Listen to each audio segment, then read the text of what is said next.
Soviet union ने शिकस्त खाई फाका कश लोगों से और सोवियत यूनियन टूट कर रह गया। दुनिया के नक्शे में अब सोवियत यूनियन नाम का कोई मुल्क नहीं रहा।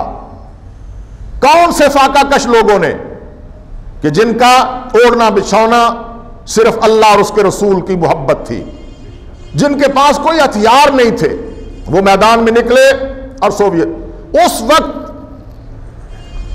यूरोप ने, ईसाई दुनिया ने यह कहा था कि सुरख आंधी खत्म हो गई, सुरख निजाम नाकाम हो गया, शिकस्त खा गया। अब हमें अगर खतरा है तो सबज इनकलाब से है, सबज सवेरे से है। और उनका इशारा यही था कि सरवर दो आलम इमामुल अंबिया अलैहि तहिय्यतु वस्सलाम जो निजाम लेकर आए थे, उस निजाम से हमें खतरा है। और एक मुजाहिद मुसलमान और एक ऐसा मुसलमान जो इस्लामी रियासत कायम करना चाहता हो, वो हमारे वारे में नहीं है।